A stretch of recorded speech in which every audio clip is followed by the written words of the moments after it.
Ibu-ibu, mau lihat pelitnya ibu? Coba kalau dia beli sayur. Hobi memang dia nawar. Kalau dia ke pasar, beda 1000, dia kelilingi tuh pasar. Beda 1000 tuh dia kelilingi. Bu, halo ibu. Bu, kalau ibu belanja di Trans Studio, Trans Mall, atau Alfamidi, Alfamart, tawar apa tidak? Tawar apa tidak? Coba kau tawar dibilang ke orang gila. Lalu pedagang kasihan yang sesama kita pribumi datang naik sepeda motor, kadang kala sepeda, dia datang, dia sudah panggil kita, ya Bu Haji, Bu Haji makin cantik aja, masih nawar. Apa namanya kalau bukan pelit? Sudah enaknya itu, berapa Mas? 10.000 Bu Haji, 11.000 ya. Mantap. Kalau kan ibu-ibu yang suka nawar, kalau bapak-bapak kan tidak suka nawar ya. Ibu-ibu tuh suka betul nawar. Bu, ibu mau tidak suaminya diambil orang? Mau? Silakan pelit. Orang pelit itu tidak ada yang suka. Bahkan orang pelit sekalipun tidak suka sama orang pelit. Benar Pak. Begitu jeleknya itu sifat pelit, tidak ada yang suka. Coba saya tanya, bapak-bapak senang tetangga dermawan atau pelit? Ibu-ibu senang suami yang pelit atau dermawan? Senang mantu yang pelit atau dermawan? Teman-teman yang pelit atau dermawan? Dermawan, tidak ada orang suka orang pelit. Bahkan orang pelit pun tidak suka sama semuanya pelit. Jangan kau ke rumahnya, pelit dia itu. Padahal dia juga pelit. Begitu jeleknya itu sifat pelit. Demi Allah, tidak ada orang bangkrut gara-gara sedekah. Adakah pernah bapak dengar? Mas, tuh yang di sudut rumah di komplek, tuh kaya betul dulu Ustadz. Cuma karena dia rajin sedekah, bangkrut. Ada? Tidak pernah. Biasa kita ini sangka buruk kepada Allah. Tidak mau bersedekah karena sangka buruk. Nanti saya makan apa? Nanti saya makan apa? Jangan cemas rezeki. Jangankan diambil orang. Tertukar saja tidak. Cicak aja dijamin rezekinya. Tahu cicak? Tahu? Cicak makan apa ibu? Masuk akal enggak? Enggak masuk akal. Gimana caranya? Satu di dinding, satu terbang. Di mana ketemu? Enggak ada terminalnya. Kalau pesawat terbang, kita jalan, ada ketemunya di mana? Di bandara. Ini cicak satu terbang, satu di dinding. Di mana ketemunya? Tapi lagu kita waktu kecil kan, cicak-cicak di dinding, diam-diam merayap. Datang seekor nyamuk. Nyamuk yang datang. Nyamuk yang datang. Allah jamin rezekinya. Lagu tidak bilang cicak lompat ke nyamuk. Setengah mati cicak, kasihan. Iya kan? Itu cicak, tidak sarjana, tidak punya kursus, tidak ada kaki, tidak ada otaknya, tidak cerdas, bisa hidup. Apalagi ibu, jangan pelit. Sedekah, Allah sudah jamin rezekimu. Bu, ada suaminya mulai selingkuh? Ada? Tidak usah curhat sama tetangga, apalagi curhat di Facebook. Tak kusangka kau begitu. Pret, beleng-beleng. Rahasia keluargamu kau ungkap di Facebook. Begitu mulai, bu, ciri-ciri laki-laki yang sudah mulai lain-lainnya. Kalau yang selama ini tidak pernah pakai sisir keluar, tiba-tiba rapi. Tidak pernah pakai parfum, tiba-tiba beli parfum malaikat subuh. Yang tadinya keluar rumah tidak pernah pakai setrikaan, langsung rapi. Yang paling mencurigakan kalau dia terima SMS dalam kamar mandi. 70% wajib dicurigai. Kalau sudah begitu ibu tidak usah curhat sama tetangga. Lebih curhat kepada Allah. Bangun ibu sholat hajat. Lakukan sampai 8 rakaat. Setiap 2 rakaat di sujud terakhirmu kau berdoa kepada Allah. Ya Allah, engkau yang membolak-balikkan rasa cinta dalam hati suamiku. Tidak mungkin aku bisa mengendalikan cintanya. Ya Allah, tidak mungkin aku jaga dia 24 jam. Engkau yang maha menjaga ya Allah. Ya Allah, pelihara suamiku dari godaan perempuan lain. Ini ada duit saya 500.000. Saya tolak bala besok ke panti asuhan. Mudah-mudahan 500.000 suamiku terhindar dari wanita jahat. Bismillah. Coba amalkan itu, Bu. Coba amalkan.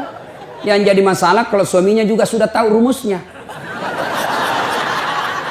Dia bangun juga sholat tahajud. Dia bangun pula sholat hajat. Istrinya sebelah, kamar sebelah. Suaminya kamar sebelah. Ya Allah, capek sudah saya lihat istri saya, ya Allah. Ngamuk aja kerjanya. Marah-marah aja. Berat badannya juga makin tambah, ya Allah. Nggak tahu dilihat dari mana dia seksi. Ya Allah, ini ada duit saya 500.000. Tolak bala, ya Allah. Mudah-mudahan istriku ikhlas saya kawin lagi. Bingung malaikat, yang mana nih? Jangan pelit. Demi Allah, tidak ada orang bangkrut gara-gara sedekah. Saya kasih contoh. Tanggal 4 kemarin, sehari sebelum lebaran. Ya, tanggal 3 malam. Ada anak-anak usia 19 tahun. Bapaknya Flores, mamanya Toraja, Kristen. Karena sering dengar ceramah saya di YouTube, akhirnya dia memutuskan diri masuk Islam. Desember kemarin. 19 tahun. Tanggal 3 malam, dia DM ke saya di Instagram. Ustadz, saya ini dicerita cara mualafnya. Kemudian besok sudah mau lebaran, saya belum punya baju baru Ustadz. Saya lihat Ustadz ini bagus-bagus bajunya. Di mana belinya Ustadz? Saya bilang sebenarnya baju saya tidak dibeli, bikin sendiri. Tapi yang lebih sebenarnya lagi, bukan baju yang bagus, saya yang gagal. Ya, sudahlah. Saya butuh baju lebaran. Saya bilang, kau datanglah ke rumah saya. Saya sediakan kau pilih bajuku yang kau suka. Dia pakai tongkat turun dari taksi. Wih, kasihan saya. Kenapa kakimu, Dek? Ternyata diamputasi kakinya. Dia singgah sholat asar ditabrak mobil.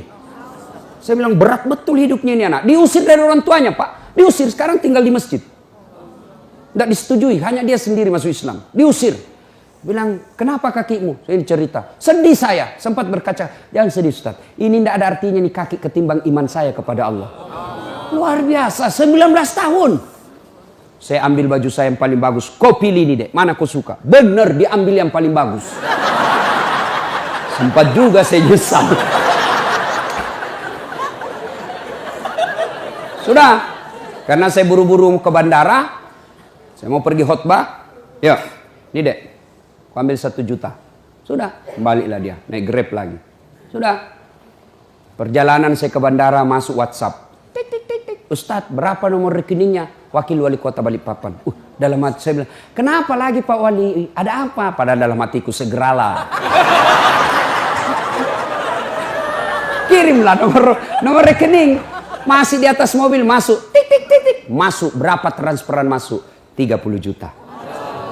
Tadi keluar 1 juta. Tidak cukup sampai situ. Allah balas lebih banyak. Sampai di airport, bandara, depan pintu 7 nunggu saya keberangkatan. Tiba-tiba ada ibu-ibu lari. Bawa amplop. Ustadz, tunggu dulu Ustadz. Apa? Ini dalam hatiku. Ada apa lagi? Padahal cepat sudah. Ini ada ternyata ada fans saya. Dia lihat saya di bandara. Dia mau kasih. Tapi coba buru-buru mau masuk bandara. Dikasih saya melalui itu ibu. Nih ada Ustadz titipan dari ini. Oke, saya buka. Berapa isinya? 10 juta. Sudah 40 itu kan gantinya. Besoknya tanggal 5 selesai khutbah. Biasanya kalau saya khutbah dikasih itu ibu 25 juta sama itu bu bupati. Berapa saya dikasih waktu itu? 35 juta. Berapa Allah ganti? 75. Keluarkan 1 juta, Allah ganti 75 juta. Kenapa ibu miskin? Karena ibu malas bersedekah. Selalu berkeyakinan saya miskin. Maka Allah, ana inda sanni abdibi. Saya tergantung sangkanya hambaku. Kalau kau sangka tidak mampu, maka kau kukasih tidak mampu. Sedekah ibu. Allah tidak lihat 1 jutanya. Allah tidak lihat 100 ribunya. Yang Allah mau nilai, kamu sedekah enggak 1 hari ini. Jangan pernah lewatkan maghrib tanpa sedekah di hari itu. Coba amalkan. Coba. Kenapa kita tidak bisa umroh? Karena selalu yakin saya tidak mampu. Maka Allah ya sudah kau yakin tidak mampu. Sedekah. Pulang ini kau sedekah sama tetanggamu. Cari orang miskin. Cari janda-janda tua. Tidak usah janda muda. Banyak yang bisa selamatkan. Jelas? Salatullah salamullah ala toha rasulillah. Salatullah salamullah ala yasin habibillah. Nah sudah banyak sebenarnya penyakit hati tapi waktu yang terbatas. Saya cuma bilang waktu yang terbatas. Saya ada acara di Bandung Ibu jam 10. Saya ini orang kampung. Saya tidak tahu Bogor ke Bandung jauh. Saya pikirnya 1 jam. Inilah kalau kita pakai pulsa lokal. Saya orang kampung, tidak tahu saya. Oh ternyata jauh. Nah, saya harus segera selesaikan. Insya Allah kalau panitia ngundang saya lagi ke sini, saya datang lagi. Insya Allah ya. Nah, ini penyakit hati. Sekarang gimana cara mengobatinya? Ala bizikrillahi tatma'innul qulub. Ketahuilah dengan berzikir mengingat kepadaku, maka hatimu akan jadi tenang. Jadi kalau kita punya penyakit hati, maka datang di majelis zikir Al-Ihya ini. Ini salah satu caranya. Memang ibu tidak dapat voucher. Memang ibu tidak dapat undian. Tapi apa yang ibu dapat? Ilmu. Tapi ilmu tidaklah terlalu menolong ketika ilmu itu tidak diamalkan. Amalkan yang Bapak Ibu tahu, maka Allah akan berikan ketenteraman jiwa, ketenangan hati. Kalau hati sudah tenang, itulah kekayaan kita yang paling baik. Ibu Bapak, inilah tausiah kita, mudah-mudahan ada manfaat.